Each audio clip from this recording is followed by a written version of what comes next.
Hello, welcome back everyone. நம்ம இப்ப 21st chapter பார்த்துட்டு இருக்கோம். The sale of goods act 1930. அதுல லாஸ்ட் வீடியோல essential elements of contract of sale பார்த்திருந்தோம். நெக்ஸ்ட் இந்த வீடியோல நம்ம பார்க்க போறது வந்து difference between sale and agreement to sale. இது வந்து ஒரு இம்பார்ட்டன்ட் 5 மார்க் கொஸ்டின். சேலுக்கும் அக்ரிமெண்ட் டு சேலுக்கும் என்னென்ன டிஃபரன்சஸ் 5 பாயிண்ட்ஸ் வந்து கண்டிப்பா படிச்சாகணும். இப்போ ஏற்கனவே லாஸ்ட் வீடியோல வந்து நம்ம சேல் அப்படின்னா என்ன, அக்ரிமெண்ட் டு சேல்னா என்ன அப்படிங்கறது பார்த்திருந்தோம்.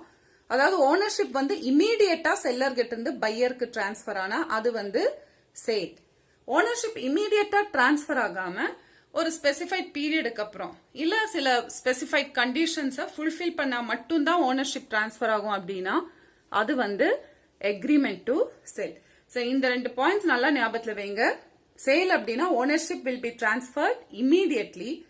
அக்ரிமெண்ட் டு சேல் அப்படின்னா ownership will not be transferred immediately. எப்போ அது டிரான்ஸ்பர் ஆகும் அப்படின்னா in a future date or after fulfilment of certain conditions. அதாவது இந்த ஃபர்ஸ்ட் பாயிண்ட்ல கொடுத்திருக்காங்க ஓனர்ஷிப் டிரான்ஸ்பரன்ஸ். இப்போ இந்த டாபிக் உள்ள போறதுக்கு முன்னாடி கமெண்ட்ஸ்ல வந்து ஒருத்தங்க கேட்டிருந்தாங்க ஓனா ஆன்சர்ஸ் எழுதிக்கலாமா, இந்த எக்ஸ்பிளனேஷன் வந்து நம்ம ஓன் பாயிண்ட்ஸ் வச்சு எழுதிக்கலாமா அப்படின்னு. கண்டிப்பா எழுதிக்கலாம். ஆனா முடிஞ்ச வரைக்கும் 2 மார்க்ஸ் வந்து புக்ல இருக்கிற மாதிரி, அதுவும் டெஃபினிஷன்ல எஸ்பெஷலி வந்து அதே மாதிரி எழுதணும். 2 மார்க்ஸ் முடிஞ்ச அளவு வந்து அதே மாதிரியே எழுதுங்க.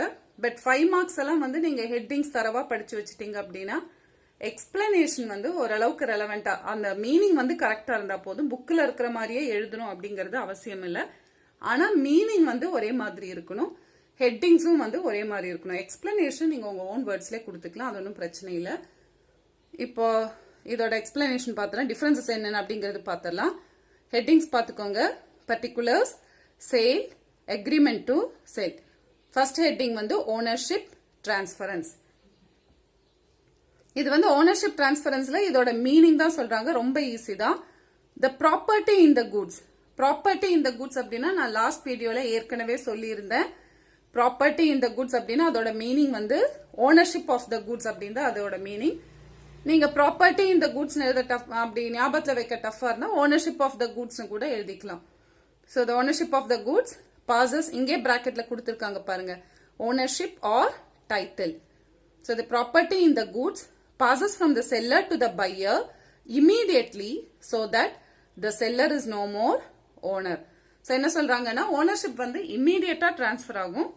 அதுக்கப்புறமா வந்து செல்லருக்கு வந்து அந்த goods மேல எந்த ஒரு அதிகாரமும் கிடையாது. He is no more owner.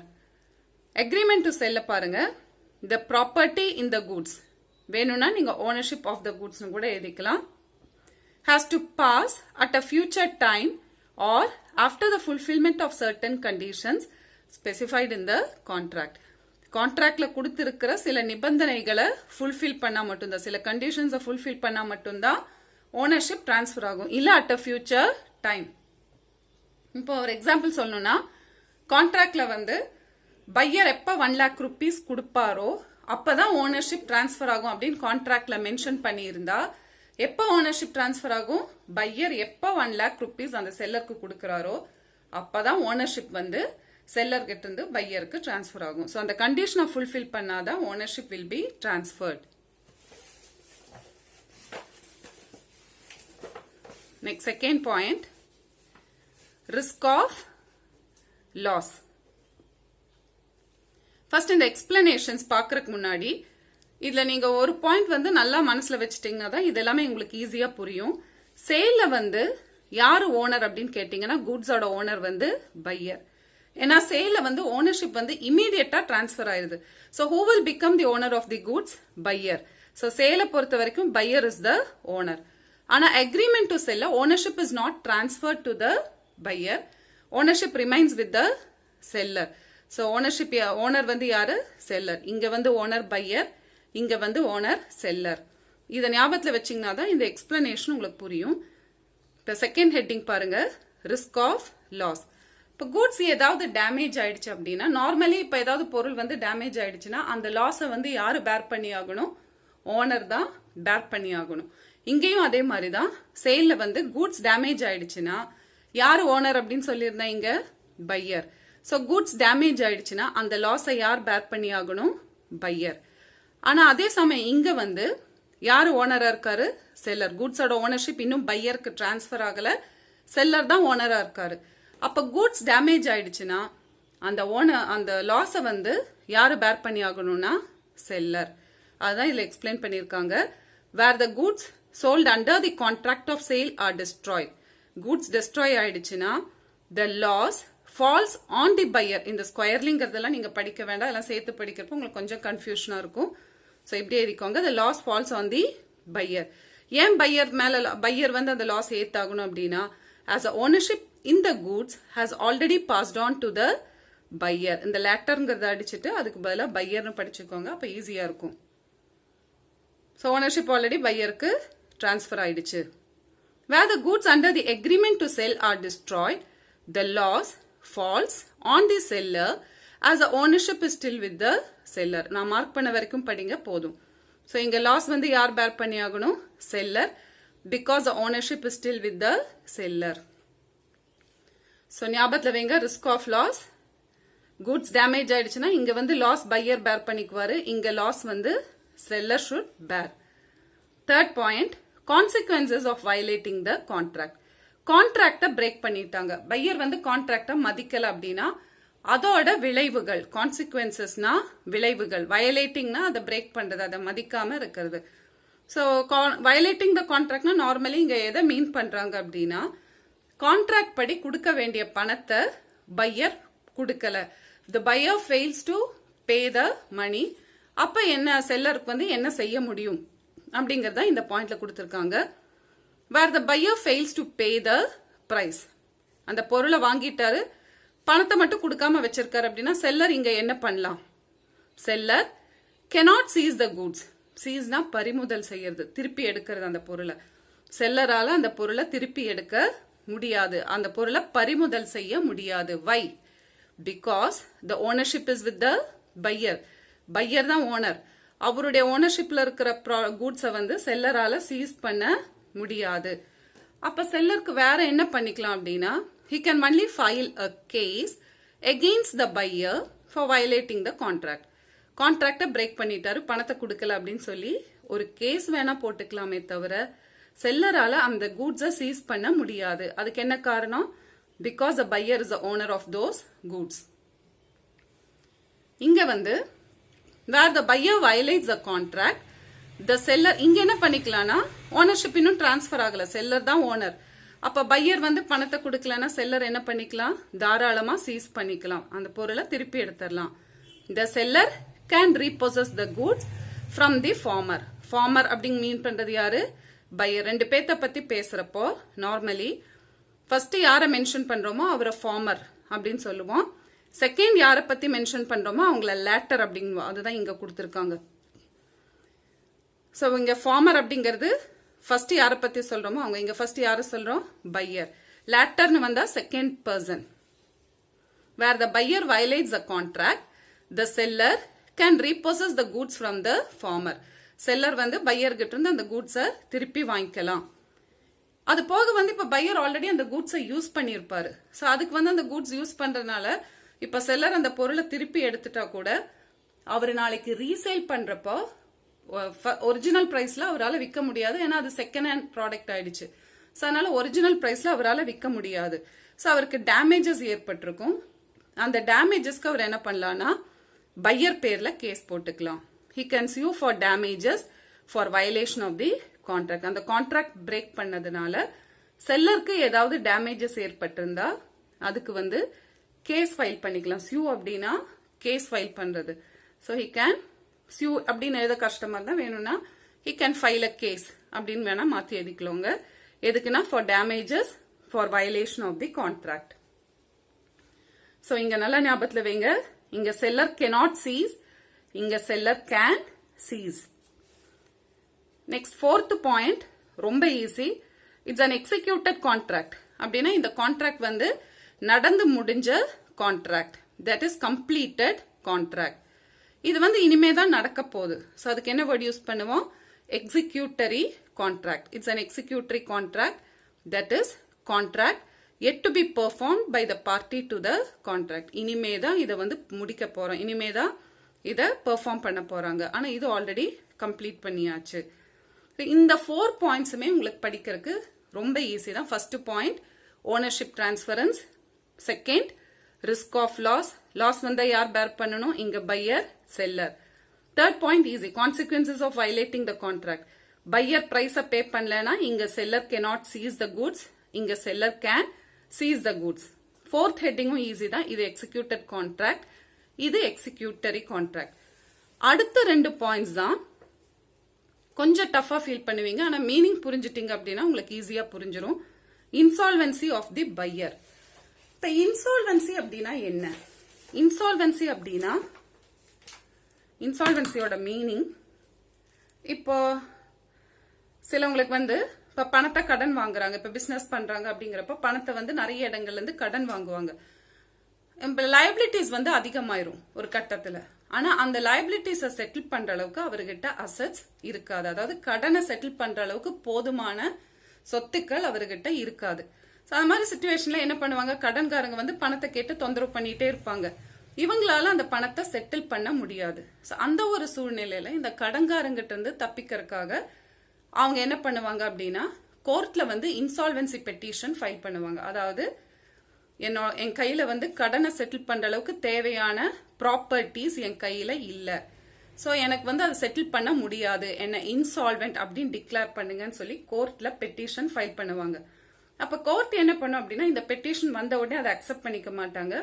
அது உண்மையா, அவர் கொடுத்திருக்கிற ஸ்டேட்மெண்ட் உண்மையா இல்ல அவருடைய ப்ராப்பர்ட்டிஸ் எல்லாம் வந்து சொந்தக்காரங்க பேர்ல டிரான்ஸ்பர் பண்ணி ஏமாத்துறாரா அப்படிங்கறது தெரிஞ்சுக்கிறதுக்காக அதையெல்லாம் விசாரிச்சு உண்மை அப்படின்னா அந்த பர்சனை வந்து இன்சால்வென்ட் அப்படின்னு டிக்ளேர் பண்ணுவாங்க. ஒன்ஸ் இன்சால்வென்ட் அப்படின்னு டிக்ளேர் பண்ணிட்டாலே அவருடைய ப்ராப்பர்ட்டிஸ் எல்லாமே கோர்ட் அப்பாயிண்ட் பண்ற ஒரு அபிஷியல் ரிசீவரோட கஸ்டடிக்கு போயிடும். அந்த பர்சன், அந்த இன்சால்வென்ட் பர்சனோட அத்தனை ப்ராப்பர்ட்டிஸும் கோர்ட் அப்பாயிண்ட் பண்ற ஒரு அபிஷியல் ரிசீவரோட கஸ்டடிக்கு போயிடும். அவரு தான் அதுக்கப்புறம் அந்த கிரெடிட்டாஸோட அந்த சொத்தை எல்லாம் வித்து, அந்த ப்ராப்பர்ட்டிஸ் எல்லாம் வித்து கிரெடிட்டாஸோட கணக்கை வந்து எவ்வளவு பணம் இருக்கோ அதை வந்து கிரெடிட்டாஸ்க்கு பங்கு போட்டு அவங்களுடைய லைபிலிட்டிஸை வந்து செட்டில் பண்ணுவாங்க. இன்சால்வென்சி அப்படின்னா இன்சால்வென்சி அப்படின்னா கடன் அதிகமா இருக்கு, அதை தீக்கிற அளவுக்கு அவர்கிட்ட செட்டில் பண்ற அளவுக்கு ப்ராப்பர்ட்டிஸ் இல்லைன்னா கோர்ட்ல ஒரு பெட்டிஷன் போட்டு இன்சால்வென்ட் அப்படின்னு அந்த டிக்ளரேஷனை வாங்கிக்கலாம். If the liabilities of a person is more than his assets, he can file petition in the court for insolvency. எதுக்காக? To protect himself from the creditors. Sometimes creditors கூட insolvency petition file பண்ணுவாங்க. ஏன்னா அவருடைய இருக்கிற ப்ராப்பர்ட்டிஸை with ஏதாவது அவங்களுக்கு வர வேண்டிய கொஞ்சம் பணமாவது வந்து சேரட்டும் அப்படிங்கறதுக்காக ஈவன் கிரெடிட்டாஸ் கூட insolvency petition அந்த டெட்டார் சார்பா ஃபைல் பண்ணிக்கலாம். If declared insolvent, the court will appoint an official receiver or assignee. அப்ப அந்த இன்சால்வென்ட் பர்சனோட ப்ராப்பர்ட்டிஸ் ஃபுல்லா இவருடைய கஸ்டடிக்கு போயிரும். இப்ப இதுக்கு ஒரு எக்ஸாம்பிள் சொல்றேன். ஒருத்தர் வெளியில இருந்து 2 crores பக்கம் கடன் வாங்கியிருக்காரு. அவருடைய மொத்த ப்ராப்பர்ட்டிஸ் வேல்யூ 1 crore. சோ இவரால கடனை செட்டில் பண்ண முடியுமா?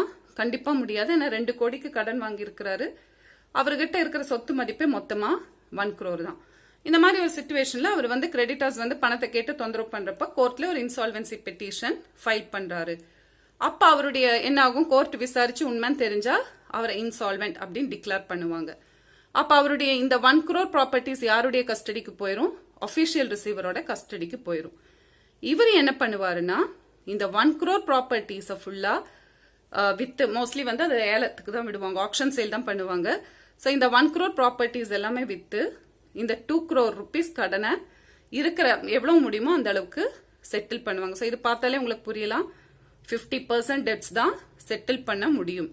சோ அப்படி இருக்கப்போ கிரெடிட்டார் ஒருத்தர் வந்து 2000 கொடுத்திருக்காருன்னா அவருக்கு எவ்வளவு அமௌண்ட் கையில கிடைக்கும்? 1000 rupees. ஏன்னா 50-50 தான். அப்போ இது நான் ஒரு எக்ஸாம்பிள் தான் சொல்றேன். 1 crore அசட்ஸ் இருக்கு, ஆனா கடன் 2 crores இருக்கு. சோ 2000 கொடுத்த ஒருத்தருக்கு எவ்வளவு பணம் வித்தா திருப்பி கொடுக்க முடியும்? 1000 rupees. இதை நம்ம என்னன்னு சொல்றோம்னா ரேட்டபிள் டிவிடெண்ட். சோ இதெல்லாம் நல்லா புரிஞ்சிருச்சு அப்படின்னா உங்களுக்கு இந்த எக்ஸ்பிளனேஷன் ஈஸியா புரிஞ்சிரும். Insolvency of the buyer. இப்ப இங்க வந்து ஒரு பையர் இன்சால்வென்ட் ஆயிட்டார் அப்படின்னா அவருடைய ப்ராப்பர்ட்டிஸ் எல்லாம் யாருடைய கணக்குக்கு போகும்? அபிஷியல் ரிசீவரோட கஸ்டடிக்கு போகும்.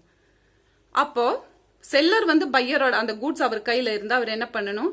immediate he has to return it to the official receiver. ஏன்னா ownership has passed on to the buyer. In a sale, if a buyer becomes insolvent, buyer வந்து insolvent ஆயிட்டாரு, before he pays for the goods, பணத்தையே கட்டல, அதுக்கு முன்னாடி அவர் வந்து insolvent ஆயிட்டாரு, ஆனா sale நடந்து முடிஞ்சிருச்சு. so buyer has become the owner now. even though the goods sold are under the possession of the seller, இப்படி பிரிச்சு படிச்சுக்கோங்க, அப்ப புரிய ஈஸியா இருக்கும். so goods வித்தாச்சு, அது இன்னும் செல்லரோட கஸ்டடியில தான் இருக்கு, அவர் இன்னும் அது டெலிவர் பண்ணல, கூட்ஸை டெலிவர் பண்ணல, அதுக்கு முன்னாடியே பையர் வந்து இன்சால்வென்ட் ஆயிட்டாரு. அப்ப செல்லர் என்ன பண்ணணும்? the seller has to return them to the official receiver or assignee. Seller வந்து அந்த கூட்ஸை ரிட்டர்ன் பண்ணணும். என்ன காரணம்? because ownership has already has been transferred to the buyer. Ownership ஏற்கனவே பையர் கைக்கு போயாச்சு சேல்ல. ஸோ அவரோட ஓனர்ஷிப்ல இருக்கிறதெல்லாம் யார் கஸ்டடிக்கு போகணும்? அஃபிஷியல் ரிசீவரோட கஸ்டடிக்கு போகணும். அப்ப செல்லர் வந்து அந்த பொருள் அவர் கையில வச்சிருக்க கூடாது, இம்மிடியட்டா என்ன பண்ணணும்னா அஃபிஷியல் ரிசீவருக்கு அதை ரிட்டர்ன் பண்ணணும். as the ownership has already been transferred to the buyer, the seller can claim only rateable dividend. அந்த கூட்ஸுக்குரிய பணம் இன்னும் அவருக்கு பையர் கொடுக்கல. ஸோ செல்லர் என்ன பண்ணிக்கலாம்? ரேட்டபிள் டிவிடெண்ட். இப்ப நான் கொஞ்ச நேரம் முன்னாடி தான் ரேட்டபிள் டிவிடெண்ட்னா என்ன அந்த எக்ஸாம்பிள்ல சொன்னேன். ஸோ எவ்வளவு பணம் வருமோ அதை தான் வாங்க முடியும். If the buyer becomes insolvent before the payment of the price, பணத்தை கொடுக்கறதுக்கு முன்னாடியே பையர் வந்து இங்க இன்சால்வென்ட் ஆயிட்டாரு, அப்ப இங்க செல்லர் கூட்ஸை வந்து அஃபிஷியல் ரிசீவருக்கு கொடுக்கணுமா? கண்டிப்பா கொடுக்க வேண்டாம். ஏன்னா ownership still with the seller. பையரோட ஓனர்ஷிப்ல இருக்கிறது மட்டும் தான் அஃபிஷியல் ரிசீவருக்கு போகும், கஸ்டடிக்கு போகும். இப்ப இங்க வந்து கூட்ஸ் பையரோட ஓனர்ஷிப்ல இல்ல, செல்லரோட ஓனர்ஷிப்ல இருக்கு. சோ செல்லர் வந்து கூட்ஸை அவர் கையில வச்சுக்கலாம், அஃபிஷியல் ரிசீவருக்கு கொடுக்க வேண்டாம். If the buyer becomes insolvent before the payment of the price, the seller can retain the goods, அவர் கையிலே வச்சுக்கலாம். If they are under his possession, அவர் கையிலே, அவர் ஆல்ரெடி அவர் டெலிவர் பண்ணாம அவர் கையிலே இருக்குன்னா அது அவர் அப்படியே வச்சுக்கலாம். Or he can repossess the goods even if the possession of the goods is transfer to the buyer. ஒருவேளை பையருக்கு அதை டிரான்ஸ்பர் பண்ணிட்டாரு, டெலிவர் பண்ணிட்டாருன்னா அஃபிஷியல் ரிசீவர் கிட்ட போய் கேட்டு வாங்கிக்கலாம். இன்சால்வென்சி ஆஃப் தி செல்லர், இதோட ரிவர்ஸ். இங்க வந்து செல்லர் வந்து இன்சால்வென்ட் ஆயிட்டார் அப்படின்னா பையர் என்ன பண்ணிக்கலாம்?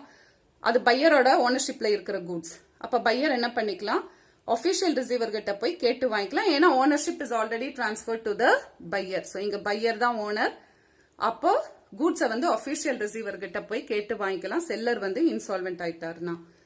If the seller becomes insolvent before delivering the goods to the buyer, goods கொடுக்கறதுக்கு முன்னாடியே செல்லர் இன்சால்வென்ட் ஆயிட்டாரு. அப்ப பையர் என்ன பண்ணிக்கலாம்? அந்த கூட்ஸோட ஓனர்ஷிப் பையரோடது தான். So he can claim the delivery of the goods from the official receiver or assignee. Mark பண்ண வரைக்கும் படிங்க போதும். இங்க பையரால அப்படி செய்ய முடியாது, ஏன்னா ஓனர்ஷிப் இன்னும் பையருக்கு போய் சேரல. ஓனர்ஷிப் இன்னும் யார்கிட்ட இருக்கு? Ownership is still with the seller. So அவரோட ஓனர்ஷிப்ல இருக்கிறதெல்லாம் அஃபிஷியல் ரிசீவரோட கஸ்டடியில தான் இருக்கணும். அதனால பையரால வந்து அதை போய் கேட்டு வாங்க முடியாது. The buyer cannot do so. Further, if the buyer has already paid the price of the goods, already அவர் பணத்தை பே பண்ணிட்டாரு, or made any advance, அந்த கூட்ஸுக்குரிய பணத்தை பே பண்ணிட்டாரு, இல்ல ஏதோ ஒரு அட்வான்ஸ் பணத்தை கட்டிட்டாரு அப்படின்னா அந்த பணத்துக்கு அவர் என்ன பண்ணலாம்னா மத்த கிரெடிட்டார்ஸ் மாதிரியே he can claim only a rateable dividend and not the goods. அந்த மத்த கடன்காரங்களுக்கு எப்படி ரேட்டபிள் டிவிடெண்ட் கொடுப்பாங்களோ அது மாதிரி ரேட்டபிள் டிவிடெண்ட் வாங்கிக்கலாமே தவிர கூட்ஸை வாங்க முடியாது. இப்போ இதை நான் ஷார்ட்டா கொடுத்துருக்கேன், இதை பார்த்தீங்கன்னா உங்களுக்கு கொஞ்சம் மீனிங் புரியும். கொஞ்சம் ஃபாஸ்டா போறேன். ஓனர்ஷிப் சேல்ல வந்து இமீடியட்லி டிரான்ஸ்ஃபர்ட், இங்க வந்து அக்ரிமெண்ட் டு செல்ல ஃபியூச்சர் டேட்ல டிரான்ஸ்ஃபர் ஆகும் or after fulfilment of certain conditions. Risk of loss சேல்ல வந்து buyer should bear, agreement to seller should bear. Violation of contract, contract break பண்ணா seller cannot seize the goods, இங்க seller can seize the goods. Nature of contract, இது executed, இது executory. Insolvency of the buyer, buyer insolvent ஆயிட்டாருன்னா seller has to return the goods to the official receiver. ஓஆர்ங்கிறது official receiver. இங்க seller need not return, can retain the goods. Return பண்ண வேண்டாம், அவரே வச்சுக்கலாம். Insolvency of the buyer, buyer can claim the delivery of the goods from the official receiver. Goods கேட்டு வாங்கிக்கலாம். He cannot do so. He can claim only rateable dividend. இங்க கூட்ஸை கேட்டு வாங்க முடியாது. பணம் கொடுத்திருந்தானா ரேட்டபிள் டிவிடெண்ட்டை மட்டும் கேட்டு வாங்கிக்கலாம். அது படிக்க ரொம்ப டஃபா ஃபீல் பண்றீங்க அப்படின்னா இதை படிச்சுக்கோங்க. So hope you all understood. Thank you.